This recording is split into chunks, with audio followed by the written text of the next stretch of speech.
Pemirsa, apa kabar? Senang sekali saya Eufolia kembali menjumpai Anda dalam berita Kaltim hari ini. Sejumlah berita penting telah kami siapkan untuk Anda dan berikut diantaranya.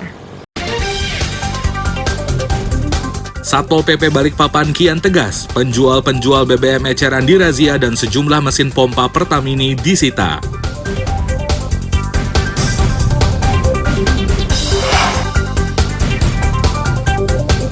Gegara mencopot baliho milik salah satu pengembang perumahan, Satpol PP di Tarakan harus meminta maaf.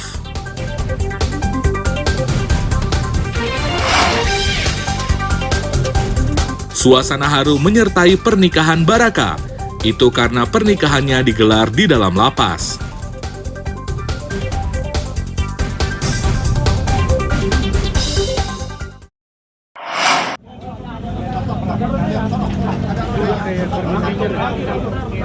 Satpol PP Balikpapan Kamis siang menyita mesin pompa yang digunakan sebagai alat penjual BBM eceran atau POM mini.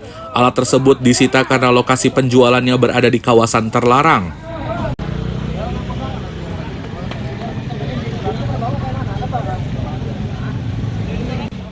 Sekretaris Satuan Polisi Pamong Praja Izmir Novian Hakim menyatakan salah satu sasaran razia adalah kawasan padat penduduk. Ditegaskannya bahwa sebelum razia digelar mereka telah memberi peringatan lisan hingga tertulis. Akan tetapi hingga razia tersebut digelar para penjual ini tidak menaatinya.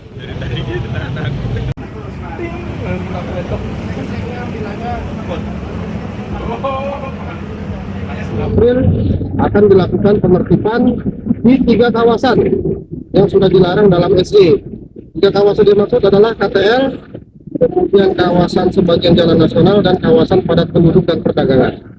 Hari ini kita melaksanakan komitmen itu, dan hasil di lapangan hampir 70% melanggar, artinya tidak mentaati surat edaran dimaksud, sehingga kami melakukan penyitaan mesin sesuai dengan surat pernyataan yang sebelumnya sudah pernah kami berikan kepada mereka semua. Ada berapa banyak mesin yang disita, Bang? Hitungan sementara hampir 17-19 mesin, untuk botolan mungkin sudah hampir sekitar 30-an botol begitu ya. Tadi ada salah satu POM ini yang sudah ada stiker Peruminya dan nomor OSS itu gimana, Bang? Ini adalah 3 kawasan yang memang tidak ada pilihan selain untuk ditertibkan. Jadi bagi pelaku usaha POM ini maupun BBM eceran yang berada di 3 kawasan, mohon maaf, SE Wali Kota tegas dilarang. Ya, silakan hengkangkan niat untuk kita berjualan di 3 kawasan ini.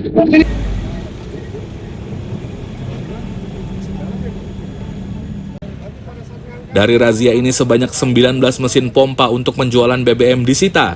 Razia akan terus digelar hingga pengecer BBM di kawasan terlarang tidak lagi ditemukan. Amir Hamzah dan Riani Mantini melaporkan dari Balikpapan.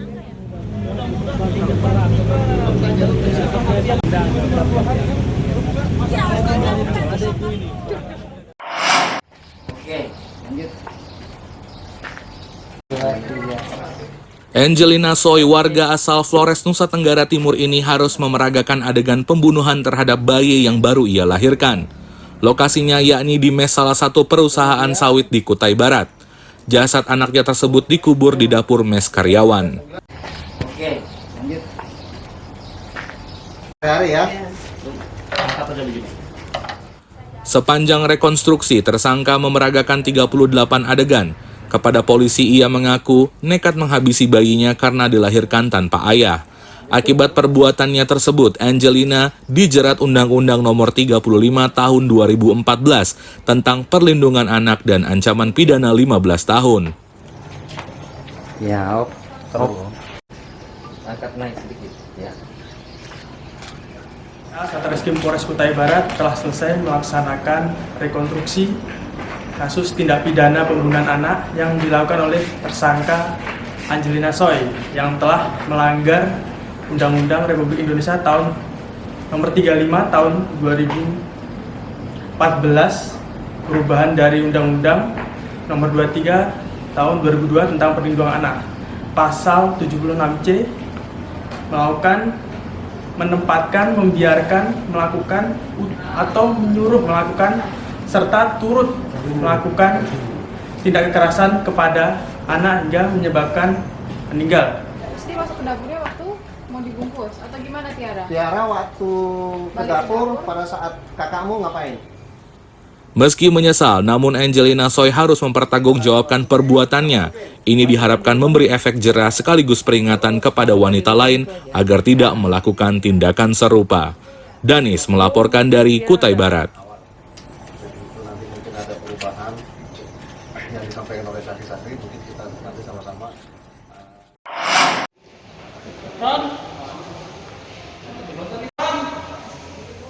8 pria ini telah ditetapkan menjadi tersangka. Mereka ditangkap karena terlibat dalam peredaran narkoba jenis sabu-sabu. Dari tangan mereka disita 1,5 kg sabu-sabu yang masih dalam kemasan jumbo. Kapolresta Samarinda Kombes Pol Ari Fadli menegaskan, sabu-sabu yang didatangkan dari Banjarmasin, Kalimantan Selatan tersebut dipastikan akan diedarkan di wilayah Samarinda.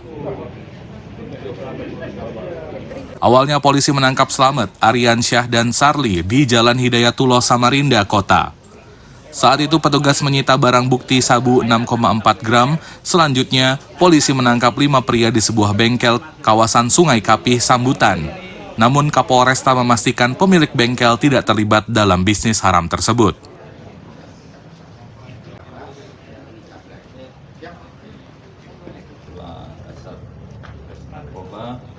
Saudara MR ini residivis, kemudian AB ini juga residivis, sedangkan yang 3 pelaku lainnya tidak.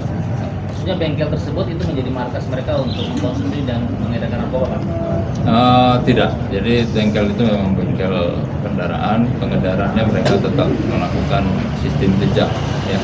Jadi ada insan, kemudian jadi bukan di tempat tersebut melakukan pengedarannya. Barang ini rencana disuplai di Samarinda saja atau akan dikirim kembali ke kota lain, Pak? Ya, sementara di Samarinda. Bengkel ini milik siapa, Pak? Milik tersangka siapa, Pak? AB. AB ya, Pak.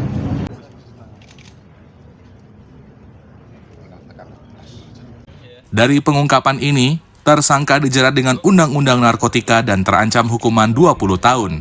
Iswanto melaporkan dari Samarinda.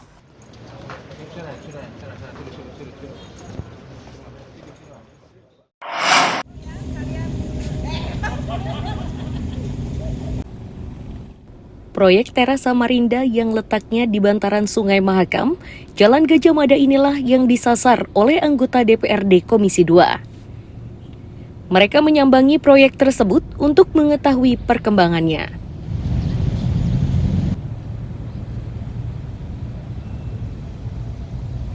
Abdul Rohim menyatakan komisinya memberi sejumlah catatan kepada pemerintah kota Samarinda. Ia meminta agar Pemkot memikirkan ulang terkait rencana pengembangan UMKM di kawasan tersebut. Abdul Rohim menilai, gagasan Pemkot tidak menunjukkan rencana untuk UMKM karena lapak yang tersedia hanya 2. Sementara jumlah UMKM di Samarinda sangat banyak.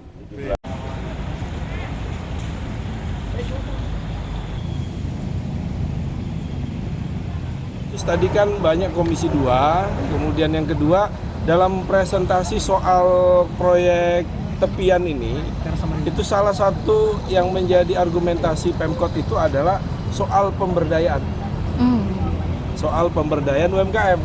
Nah, kita kaget. Ngomong soal pemberdayaan UMKM, ternyata di sini cuma disiapkan 4 kios.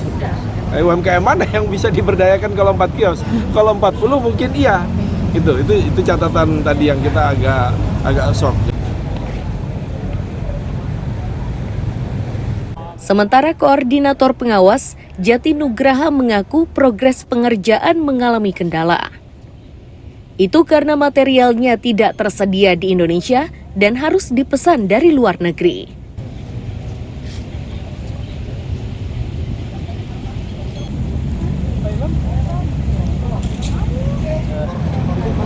Sekarang ini kan kita nggak bisa memilih produk yang dari dalam negeri karena ketersediaan malah lebih banyak dari luar. Kayak pilih yang di dalam negeri itu cuma untuk yang bola-bola yang sederhana, kalau yang untuk spesifikasinya dari luar. Untuk target proyek sendiri selesai, Pak? Target itu ini kita perpanjangan yang ketiga ya, sekitar tanggal 4 4 Mei. 4 Mei.